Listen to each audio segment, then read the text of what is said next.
We have one of the most predominant views on the entire Virginia stretch of the Blue Ridge Parkway, which I've spent a lot of time on.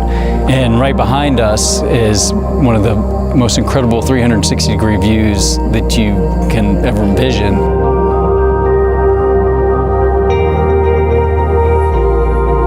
What's great is that you just look at those views and your whole sort of soul just kind of levitates.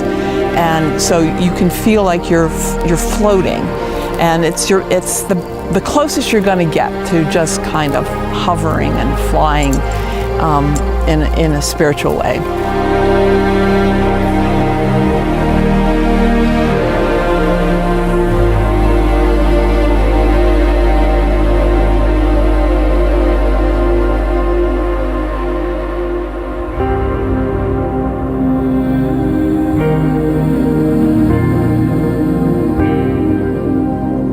Well, I think the incredible thing about this piece of land is the variety.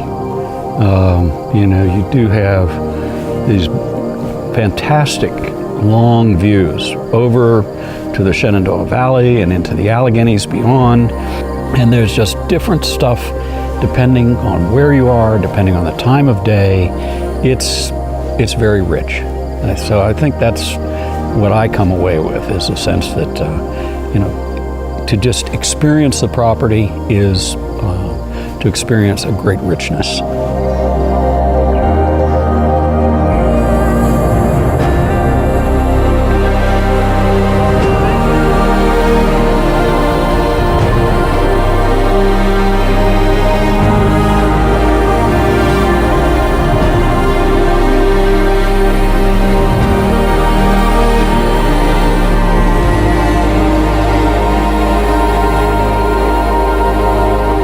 As we've conceived of these places, the places that we might build on this landscape or in this landscape, we've talked so much more about landscape than we have about architecture. The architecture needs to sort of grow out of that specific place, that specific location in the landscape.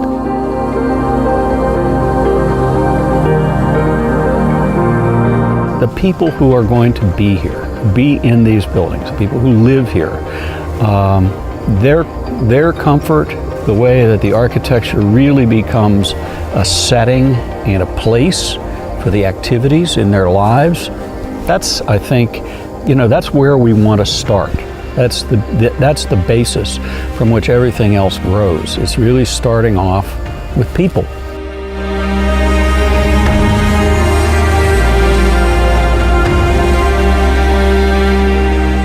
A romantic idea, of the Blue Ridge and being in an incredibly special place in the world.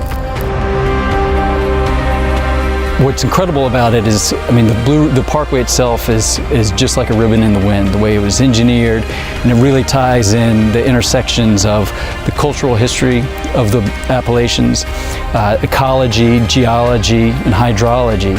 And I think there's a great opportunity at Skylark to continue that story.